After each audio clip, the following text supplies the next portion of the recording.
Hello students, I am Dr. Neelam Sharma. Welcome to my channel Vidya Shiksha institute. आप लोग कैसे हैं? आशा करती हूँ कि आप लोग अच्छे ही होंगे. तो स्टूडेंट्स चलो शुरू करते हैं आज का अपना लेक्चर. हमारा लेक्चर का जो टाइटल है वो है टीचर एजुकेशन और ये हमारी इसी नेट एजुकेशन की 4th यूनिट है. ठीक है, तो शुरू करते हैं.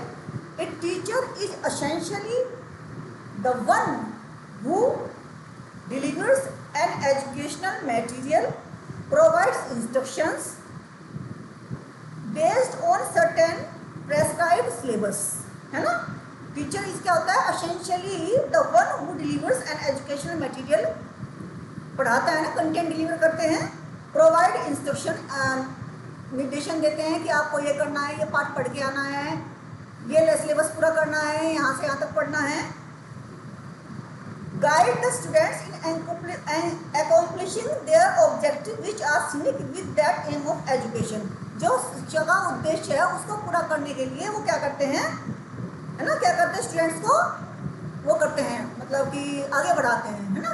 प्रोवाइड क्या करते हैं, which are synced, गाइड क्या करते हैं, गाइड करते हैं स्टूडेंट्स को. ठीक है, फिर कैसे करते हैं. ए साउंड टीचर कैसे, a sound teacher must have knowledge of pedagogy. Pedagogy मतलब psychologically, philosophical knowledge, psychological knowledge and professional knowledge, तीनों नॉलेज रखनी चाहिए. Different instruction strategy, psychomotor domain की नॉलेज, है ना, नॉलेज ऑफ साइकोमोटर डोमेन, है ना, इफेक्टिव डोमेन, है ना, इनकी सबकी जो है तीनों की हमें रखनी चाहिए, है ना. साइकोमोटर, अफेक्टिव, इन सब की जो है तीन होते हैं, इनकी हमें नॉलेज होनी चाहिए. और इन जो है डिफरेंट इंस्ट्रक्शन स्ट्रेटेजी की मैंने बता दी. Attitude, psychology and individual differences. सबसे महत्वपूर्ण चीज़ है कि जब टीचर अपना लेक्चर डिलीवर कर रहा है तो उसे ये मालूम होना चाहिए कि इंडिविजुअल डिफरेंस क्या है, कौन बच्चा कितनी जल्दी सीख सकता है, किस बच्चे पर क्या आता है, उसे आगे कहाँ से लेकर चलना है, और किस बच्चे पर क्या नहीं आता, उसे कहाँ से जो है क्या नाम, उसको कितने आगे समय पढ़ाना है, और जो आता है उससे आगे समय बच्चे को पढ़ाना है. तो इंडिविजुअल डिफरेंस का भी हमें क्या होना चाहिए, उसको मालूम होना चाहिए स्टूडेंट का. ठीक है. दस इस प्रकार teacher education is formal professional preparation. इस तरीके से टीचर एजुकेशन क्या है, प्रोफेशनल क्या है, प्रोफेशनल प्रिपरेशन है. वो मतलब कि उसकी तैयारी है, जिस प्रोफेशन में हम जाने वाले हैं उसके लिए तैयारी क्या है, टीचर एजुकेशन उसके लिए तैयारी ही है. And development of a person into a teacher, और एक व्यक्ति का एक शिक्षक के रूप में डेवलपमेंट, है ना, डेवलपमेंट होता है. फिर teacher education mainly constitute of 4 component. Teacher education जो है 4 कंपोनेंट्स को जो है क्या करता है, मेनली कॉन्स्टिट्यूट मतलब बना हुआ है. 4 उसमें एक बना हुआ है, कॉन्स्टिट्यूट बना हुआ है 4 कंपोनेंट्स में. कौन सा है, improving the educational background of training, improving the educational background of the training teacher, है ना. जो एजुकेशनल बैकग्राउंड का जो है क्या करते हैं, इम्प्रूव करते हैं. किनका, जो टीचर्स जो ट्रेनिंग ले रहे हैं, इसकी टीचर बनने की जो ट्रेनिंग ले रहे हैं, यानी कि जो बीएड कर रहे हैं और एमएड कर रहे हैं. ठीक है. और फिर दूसरा है enhancing their knowledge and understanding. Enhancing उनकी नॉलेज बढ़ती है. जब हम बीए पढ़ते हैं तब हम टीचर, अगर हम बीए के बाद में टीचर बनेंगे तो हमें उसकी जो बेसिक्स होते हैं, टीचर एजुकेशन के जो बेसिक्स होते हैं वो हमें नहीं पता होते हैं. लेकिन जब हम टीचर ट्रेनिंग करते हैं, बीएड करते हैं, तो हमें उन सब चीज़ों का क्या होता है, पता लग जाता है. इनहेंसिंग हमारी नॉलेज में बढ़ोतरी होती है. और अंडरस्टैंडिंग साइकोलॉजी ऑफ बच्चों के, जब हम साइकोलॉजी ऑफ एजुकेशन पढ़ते हैं, फाउंडेशन ऑफ साइकोलॉजिकल एजुकेशन पढ़ते हैं, तो हम बच्चों की साइकोलॉजी को जानना सीख जाते हैं कि कौन बच्चा किस लेवल का है और किस लेवल की उसको पढ़ाई मतलब किस लेवल का हमें उसे और ज्ञान देना है. ठीक है. डेवलपमेंट स्किल ऑफ कॉम्पिटिशन, और डेवलपमेंट क्या करते हैं, स्किल्स कॉम्पिटेंशन, यानी कि कुशलता का हम उसमें क्या करते हैं, डेवलपमेंट करते हैं. इसमें टीचर एजुकेशन में ये कंपोनेंट्स हो गए. इसके आते हैं elements of teacher skills. Elements इसको हम पहले देख लेते हैं कि एनसीईआरटी ने इसकी जो है, एनसीईआरटी में यहाँ लिखा हुआ है, एनसीईआरटी ने क्या, पहले एनसीटीई ने इसकी क्या डेफिनेशन दी है. तो एनसीटीई के द्वारा जो इसकी डेफिनेशन दी गई है वो ये है, a programme of education research and training of person to teach from pre-primary to higher level. Pre primary to higher level, यानी कि एलिमेंट्री एजुकेशन के लिए भी और हायर एजुकेशन के लिए भी हम वो हायर एजुकेशन लेवल की जो है ट्रेनिंग दी जाती है। ठीक है, तो इसके कुछ एलिमेंट्स है स्टूडेंट्स। एलिमेंट्स कौन से हैं इसके? एलिमेंट्स हैं, ये एलिमेंट्स है इसके, देखिए सबसे पहले तो ये प्रशिक्षण है, तो कोई पता है सबसे पहले तो ये प्रशिक्षण है, ये दूसरा ये teaching skill, professional skill, sound pedagogy skill. अब टीचिंग स्किल में क्या है? While teaching a teacher must use a teaching a, जब एक अध्यापक क्लास में पढ़ाता है तो वो कुछ एरे ऑफ स्ट्रेटेजी करता है। एरे ना एक लड़ी होती है पूरी पूरी टीचिंग स्किल्स की, वो यूज करता है। स्ट्रेटेजीज जो होती है उसके पास, युक्तियाँ कि कब बच्चों को धमकाना है, कब बच्चों को खड़ा करना है, या कौन सी स्ट्रेटेजी अपने जो है टीचिंग में लेके आनी है जिससे कि बच्चे को अच्छी तरह से समझ में आए। ठीक है, तो सच एज प्रीवियस, जैसे कैसे ये टीचिंग स्ट्रेटेजी कैसे है, जैसे कि प्रीवियस नॉलेज ज्ञान प्राप्त हो, प्रीवियस नॉलेज ज्ञात करना बच्चे की, है ना। जब हमें प्रीवियस नॉलेज पता होगी तभी तो हम उससे आगे का ज्ञान लेंगे। और फिर प्रीवियस नॉलेज पता होने के बाद में इंट्रोड्यूसिंग लेसन, ये इसके बारे में बात करें हम, इंट्रोड्यूसिंग लेसन। फिर उसको जो है लेसन जो हम पढ़ाने वाले हैं वो लेसन के बारे में बताते हैं, ये लिखते हैं ना कि प्रकरण लिखते हैं, उसमें प्रकरण बताते हैं। उसके बाद उसको फिर उनसे क्वेश्चन पूछते हैं, या पैराग्राफ पढ़ाना हो तो पैराग्राफ पढ़ाते हैं, इस तरीके से करते हैं, है ना। तो through training the teacher also learn about classroom management. और जब बच्चे जो शोर मचाते हैं उनको कैसे कंट्रोल करना है, क्या युक्तियाँ अपनानी है, वो सब इसमें यूज़ करते हैं। Use of instruction material and effective communication skill, instruction material भी यूज़ करते हैं और क्या करते हैं हम जो है कम्युनिकेशन स्किल भी इसमें यूज़ करते हैं। बातचीत के जरिए तो हम बच्चों को चुप करेंगे ना, कम्युनिकेशन बात क्वेश्चन पूछना है तब भी कम्युनिकेशन, किसी को चुप कराना है या उनकी बात को समझना है, वो क्या कहना चाह रहे हैं, बच्चे को क्वेश्चन पूछ रहे हैं, हमको आंसर दे रहे हैं, ये सब कम्युनिकेशन स्किल्स में ही आता है। साउंड पेडागोजिकल नॉलेज, ये है अब ये साउंड पेडागोजी। और साउंड पेडागोजिकल नॉलेज क्यों देते हैं इसमें? फिलोसॉफिकल नॉलेज देते हैं, है ना। Philosophical foundation of education, psychological foundation of education, sociological foundation of education क्यों पढ़ते हैं हम? इसलिए पढ़ते हैं इसमें क्योंकि हम जो है एजुकेशन के बारे में, हमारे जो थिंकर्स हुए हैं उन्होंने जो अपनी एजुकेशन के बारे में जो अपनी जो है जो उनकी जो वो क्या कहते हैं उसको फिलोसॉफी थी, वो उन्होंने हमें बताया है। और उसके अकॉर्डिंग टीचर उनसे सीख करके अपनी टीचिंग में वो अप्लाई करता है। तो इस तरीके से फिलोसॉफिकल नॉलेज हमें जरूरी है टीचर को देनी। और साइकोलॉजिकल इंडिविजुअल डिफरेंस जानने के लिए, कौन बच्चा किस लेवल का, उनकी IQ जानने के लिए, है ना। और उनकी टेस्ट, कौन साइकोलॉजिकल टेस्ट की कौन साइकोलॉजिकल टेस्ट होते हैं, सब बच्चे की साइकोलॉजी जानने के लिए, उनके साइकोलॉजी में उनके IQ, उनका इंडिविजुअल डिफरेंस, उनका जो है एप्टीट्यूड, ये सब जानने के लिए हमें क्या है, किस चीज़ की जरूरत पड़ती है? हमें जरूरत पड़ती है साउंड पेडागोजिकल नॉलेज की आवश्यकता पड़ती है। थर्ड है हमारा प्रोफेशनल स्किल। अब प्रोफेशनल स्किल की क्यों आवश्यकता पड़ती है? प्रोफेशनल स्किल क्या होता है, इस तरह से पढ़ती है हमें कि हमें जो है बच्चों को पढ़ाना आना चाहिए। जैसे क्या कर सकते हैं, इसकी एथिक्स क्या हैं, प्रोफेशन के एथिक्स क्या हैं, हमें उनके नियम का पता होना चाहिए। सेल्फ स्किल्स, सॉफ्ट स्किल्स, हम बातचीत करते हैं तो बड़े हमें मिनिमल तरीके से बच्चों से बात करनी चाहिए, है ना। लाउडली ज़्यादा बात नहीं करनी चाहिए। या फिर जो कोई बच्चा कोई शरारत कर रहा है तो उसको तरीके से हमें डांटना चाहिए, तरीके से हम उनको चुप कराना चाहिए, है ना। उसके लिए एक तरीका होता है, स्किल होती है उसके लिए। इंटीग्रेटेड टेक्नोलॉजी, और टेक्नोलॉजी कौन सी टेक्नोलॉजी, कंबाइंड टेक्नोलॉजी देनी है बच्चों को। पहले पाठ पढ़ा के पहले क्वेश्चन पूछना है, या वीडियो दिखा के फिर हमें क्वेश्चन पूछना है।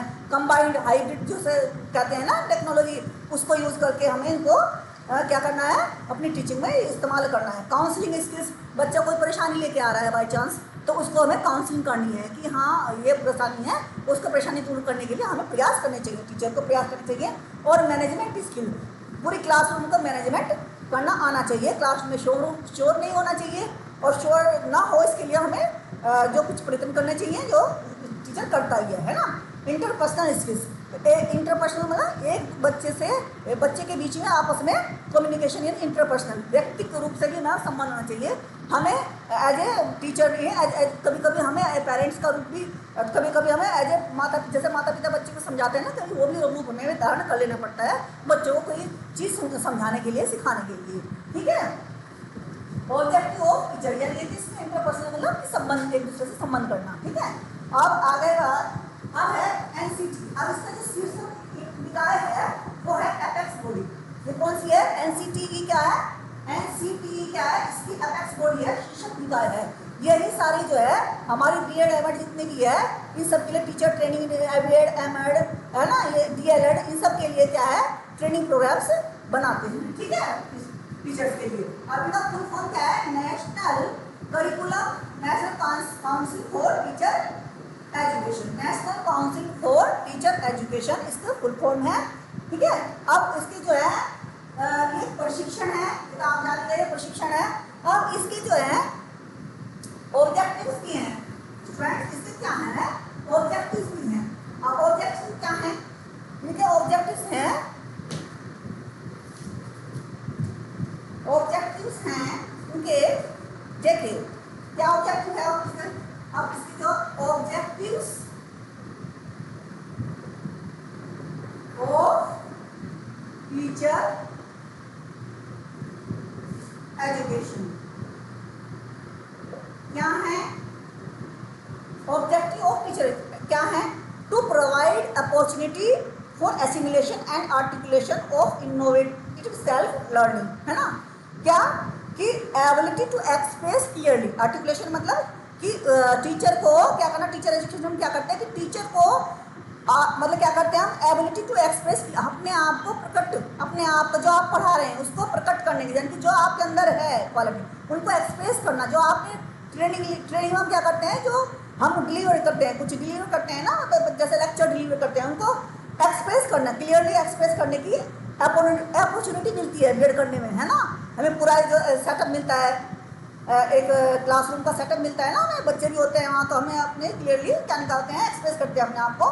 फॉर एसिमिलेशन एंड एस्टिमेशन आप स्टार्ट करते हैं, पहले तो उसको हमने पढ़ा कि कैसे पढ़ाना है, और फिर हमने उसको अप्लाई करके भी देखा है प्रैक्टिकल रूप में भी। जब स्कूलों में हमारे वो लगती है ट्रेनिंग क्लासेस में जाते हैं, हमारे लगते हैं ना, हम जाते हैं इंटर कॉलेज में, हमारी जो है वो लगती है ड्यूटी लगती है कि वहाँ पढ़ाना है आपको, वहाँ पढ़ाना है, तो वहाँ वो सीखते हैं हम, ठीक है। Enhance the ability to think, और हमारी सोचने की जो एबिलिटी है वो भी क्या होती है, इन्हेंस होती है, बढ़ती है ना।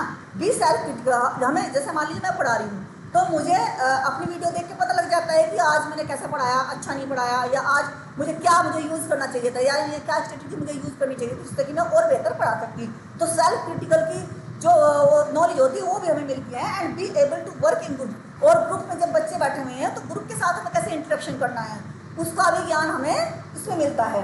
To develop the ability to interact with students, क्या करते हैं, to develop the ability to interact with, क्या करते हैं, इंटरेक्ट करने की एबिलिटी डेवलप होती है। To build confidence in potential teachers, एक टीचर में पोटेंशियलिटी बढ़ाने के लिए डेवलप क्या करते हैं, कॉन्फिडेंस डेवलप हो जाता है, वो पोटेंशियल टीचर बन जाता है, कॉन्फिडेंस डेवलप होता है, ठीक है। To enable the would be teacher to become familiar with the innovative methodology of teaching, और नई नई जो मैथोडोलॉजी होती है, क्योंकि जो मैथोडोलॉजी होती है वो उसमें पढ़ाई जाती है बीएड के कोर्स में, एमएड के कोर्स में, जिससे कि जो टीचर होता है डीएलएड में, जैसे कि टीचर अवेयर होता है कि क्या नई नई मैथोडोलॉजी और इसमें डेवलप हो रही है टीचर एजुकेशन में, ठीक है। To introduce the teacher with the latest research in the field of education, इसमें ये भी बताया जाता है कि क्या क्या एजुकेशन में रिसर्च हो रही है उसके बारे में भी बताया जाता है। डेवलप एन एटीट्यूड, और रिसर्च के प्रति एमएड करते हैं, तो क्या करते हैं, एमएड में होता है ना मेथोडोलॉजी ऑफ एजुकेशनल रिसर्च, तो उसमें हम क्या पढ़ते हैं कि रिसर्च का हमारा एटीट्यूड डेवलप होता है, और हमें रिसर्च किन किन क्षेत्रों में ये पता लगता है, और हम कैसे रिसर्च कर सकते हैं हमें ये भी मालूम होता है। To develop sound knowledge in philosophical, psychological and sociology perspective of education and various level at various levels, कि प्राइमरी से लेकर के अपर लेवल तक, हायर लेवल तक कैसे बच्चे का लेवल है और किस लेवल पर हमें किस तरीके से पढ़ाना है, ये सब की नॉलेज हमें मिल जाती है। To provide ample opportunity to absence interact and communicate with student, ample opportunity to observe interact and, उनको क्लासरूम को बहुत अपॉर्चुनिटी क्या मिलती है, क्लासरूम को देखने की, ऑब्जर्व करने की, कौन बच्चा क्या कर रहा है, कैसे मुझे पढ़ाना है, कैसे एनवायरनमेंट है, उसको ऑब्जर्व करना, और फिर उसको कम्युनिकेट करना with students. To familiarise, next है to familiarise the would be teacher with administration. हम कई सारे सब्जेक्ट तो हमारे ऐसे हैं इसमें बीएड में कि एडमिनिस्ट्रेशन, जैसे कि स्कूल ऑर्गेनाइजेशन, बहुत सारे ऐसे सब्जेक्ट हैं जो हम उसमें पढ़ते हैं, एडमिनिस्ट्रेशन, ऑर्गेनाइजेशन एडमिनिस्ट्रेशन वाला जो पेपर है वो जो है ऑर्गेनाइजेशन, उसमें ऑर्गेनाइज कैसे करना है, कैसे हमें मैनेजमेंट करना है पूरे स्कूल का, वो सारा उसमें सिखाया जाता है। कहाँ लाइब्रेरी बननी है, कहाँ लैब, किस तरीके से सारे रूम्स हैं, मतलब सारा कुछ उसमें हमें पढ़ने को मिलता है। To create social insight and develop a feeling of citizenship in teacher so that they contribute to society well being, है ना।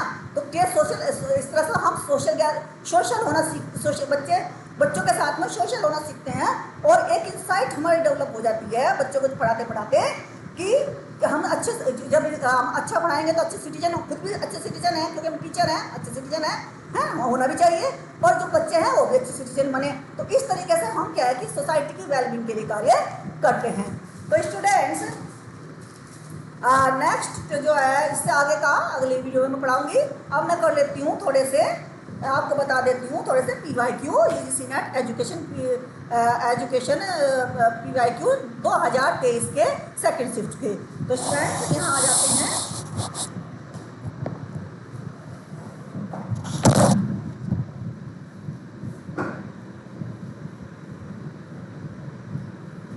uh,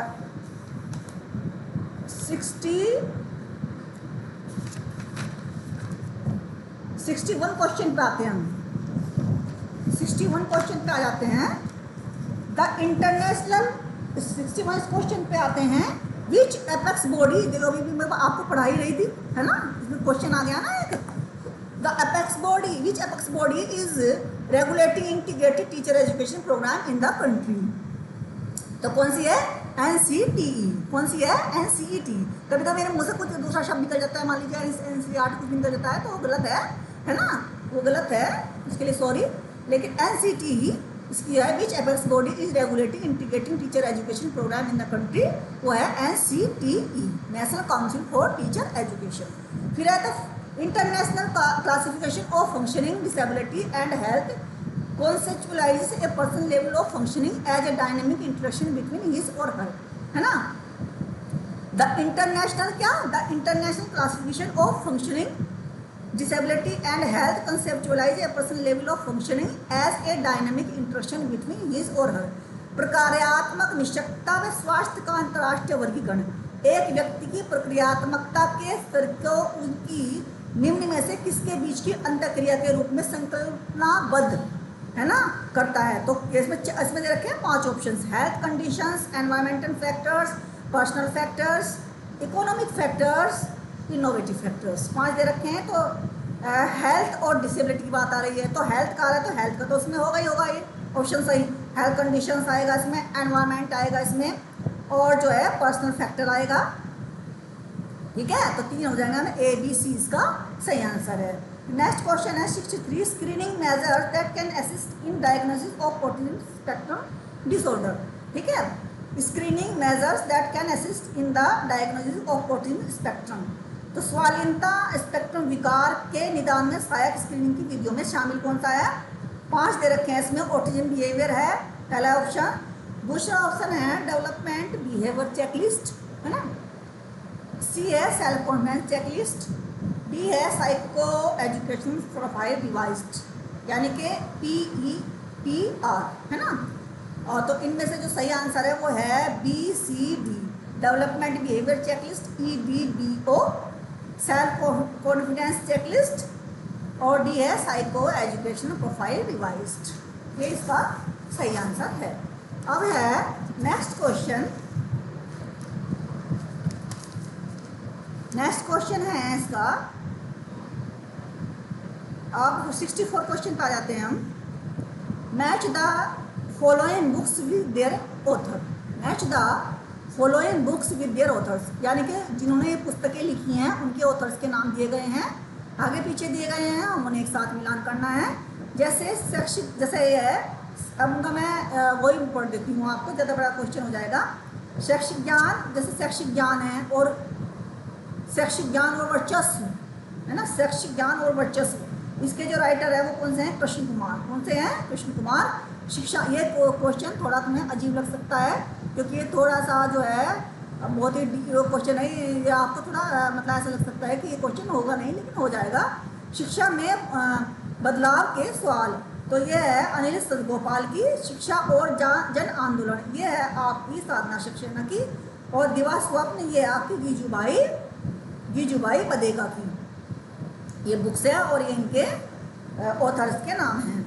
अब है विच 65 क्वेश्चन है, which of the following affects curriculum change, which of the following affects curriculum change, पाठ्यचर्या परिवर्तन को निम्न से कौन कौन प्रभावित करते हैं, है ना। हमारा जब पाठ्यक्रम परिवर्तन होता है, समय समय पर परिवर्तन होता रहता है ना हमारा पाठ्यक्रम, अभी भी हुआ है ना, अभी भी हुआ है ना, 2020 के बाद में हुआ है ना हमारा चेंज, तो चेंज होते रहते हैं। तो इसमें है रिलीजियस, इसमें क्या किस वजह से चेंज होता है, इसमें दे रखे हैं ABCDE 5 ऑप्शन दे रखे हैं। प्लेसमेंट इन जॉब्स, नौकरियों में नियोजन की वजह से, या रिलीजियस सेंटिमेंट्स की वजह से, अवेलेबिलिटी ऑफ कॉम्पिटेंट टीचर्स, सक्षम शिक्षकों की उपलब्धता, या important to nation socio cultural context. तो इसमें क्या है कि हम इसमें जो आंसर है वो बिल्कुल सीधे से दिखाई दे रहे हैं, इम्पोर्टेंट टू नेशन राष्ट्र हेतु महत्वपूर्ण, और जो सोशियो कल्चरल कॉन्टेक्स्ट, जैसे हमारे सामाजिक बदलाव होते रहते हैं वैसे ही राष्ट्र की इसके लिए भी राष्ट्र हेतु में महत्वपूर्ण होते हैं और सामाजिक सांस्कृतिक संदर्भ में भी। फिर है next question 66, given below are 2 statements, है ना, 2 स्टेटमेंट्स हैं। According to realist curriculum follows a hierarchical order with the abstract subject at the bottom. यथार्थवादियों के अनुसार पाठ्यचर्या में सोपानी क्रम का अनुसरण किया जाता है, जिसमें अमूर्त विषय शीर्ष पर तथा अल्पकालिक विषय सबसे नीचे होते हैं। अमूर्त विषय शीर्ष पर तथा अल्पकालिक विषय सबसे नीचे होते हैं। तो जो इसमें दूसरा ऑप्शन दिया गया है कि प्रयोजनवादी पाठ्यचर्या में उन अनुभवों और विषयों पर बल दिया जाएगा जिसके फलस्वरूप दर्शन शास्त्र, संवाद और विकल्प चयन अग्रणी होंगे, है ना। तो अब इन दोनों में से ये क्या है कि पहला करेक्ट है बट स्टेटमेंट 2 इज इनकरेक्ट, यानी कि पहला यथार्थवादियों के अनुसार according to realist curriculum follows a hierarchical order with the abstract subject at the bottom. क्या रखते हैं, अमूर्त जो विषय होता है वो शीर्ष पर तथा अल्पकालिक विषय सबसे नीचे है, ये रियलिस्ट में। और प्रैग्मेटिज्म क्या मानते हैं, उन अनुभव विषयों पर बल दिया जाता है जिसके फलस्वरूप दर्शन शास्त्र, संवाद, विकल्प चयन अग्रणी हो। तो ये गलत है, थोड़ा सा टिपिकल क्वेश्चन है, लेकिन ये जो है क्वेश्चन का आंसर सी है। Statement first is correct but statement second is incorrect. अब नेक्स्ट क्वेश्चन है 67, अधिगम के क्रियात्मक पक्ष बालकों को सृजन करने के लिए कतिपय कुछ पहलुओं से संबंधित कौशल अर्जन में सहायता, अधिगम के क्रियात्मक पक्ष। नेक्स्ट है दूसरा है, इसका जो अभिकथन तो यह कारण ही है कि अधिगम का क्रियात्मक पक्ष संज्ञानात्मक एवं भावात्मक पक्ष बहुत अधिक संबद्ध है, जो कि बच्चों को संपत्तियों को समझने, संपत्ति कॉन्सेप्ट को समझने और संबंधित कौशल स्किल्स, है ना, को विकसित करने हेतु सही अभिव्यक्ति के निर्माण में सहायता करता है। तो स्टूडेंट्स ए और आर दोनों सत्य हैं और आर ए की सही व्याख्या है। फिर है 68 क्वेश्चंस, इसमें कोई आपको डिफिकल्ट तो नहीं लग रहा है ना, तो इसमें कुछ डिफिकल्ट है नहीं। Mention the correct sequence of following education commission in post independent India. Mention the correct sequence of the following education commission in post independent India. Bharat में स्वतंत्रता प्राप्ति के पश्चात निम्न शिक्षा आयोग का सही क्रम बताइए। क्या है, इसमें दे रखा है ABCDE। द सेकंड, अब क्रम लगाना, क्रम में लगाना है हमें, है ना, क्या करना है, क्रम में लगाना है, सही अनुक्रम छोटे से बड़े की तरफ लगाना है। तो the second education commission, national commission on teacher, Acharya Ramamurti committee, the university education committee. तो माध्यमिक शिक्षा आयोग यानी कि सेकेंडरी एजुकेशन कमीशन जिसको कहते हैं, शिक्षा आयोग 1952 में हुआ था, है ना। कोठारी आयोग 1964, है ना।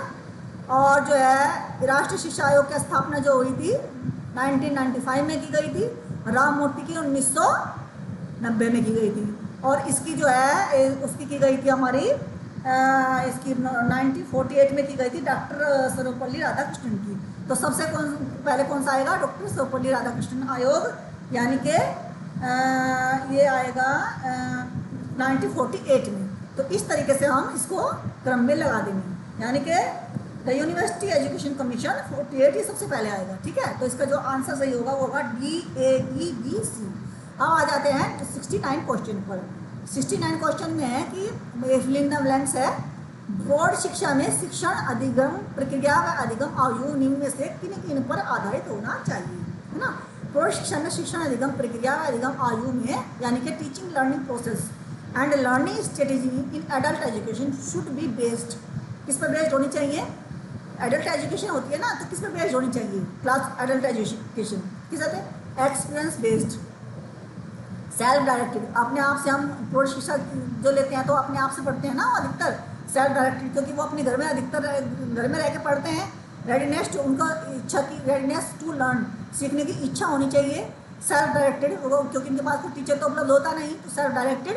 एक्सपीरियंस बेस्ड लर्निंग है ना, एक्सपीरियंस बेस्ड लर्निंग, तो इसका जो सही आंसर है वो A, B, C, ठीक है, क्योंकि उनके पहले से भी एक्सपीरियंस होता है, तो थोड़े बहुत तो पढ़े लिखे होते ही हैं, तो फिर है ना, तो कई बार कई नहीं भी होते, बाद में शुरू करते हैं, लेकिन अधिकतर जो है एक्सपीरियंस बेस्ड लर्निंग, उनके पास एक्सपीरियंस होता है तो उस पर बेस्ड लर्निंग होती है।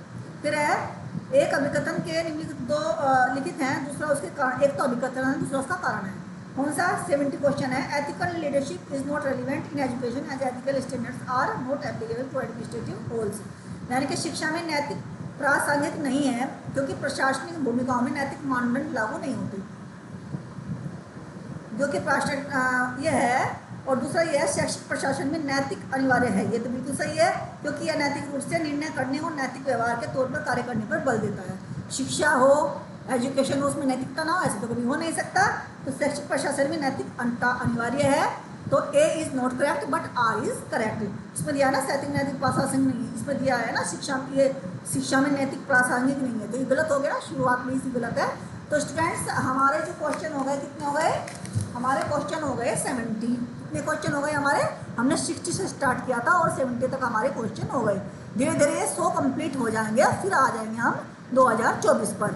तो स्टूडेंट्स आज का सेशन आपको कैसा लगा कमेंट में लिख कर भेजिए और हमारे चैनल को सब्सक्राइब कीजिए और बेल आइकन को दबाकर कमेंट बॉक्स में कमेंट कीजिए हमारा आपको चैनल कैसा लग रहा है, या मैं जो पढ़ा रही हूँ आपको कैसा लग रहा है, आप कमेंट बॉक्स में कमेंट कीजिए, है ना। हमारे चैनल को सब्सक्राइब करना ना भूलिए, तभी हमें मोटिवेशन मिलेगा। स्टूडेंट्स पेरेंट्स, ये जो respect your teachers, respect your parents, अपनी सेहत का ख्याल रखिए और UGC नेट की तैयारी पूरे मन से कीजिए। हार्ड वर्क का कोई सब्स्टिट्यूट नहीं होता, है ना। आप अपने जो आपका गोल है आप निश्चित रूप से उसे प्राप्त कर लेंगे। Bye bye.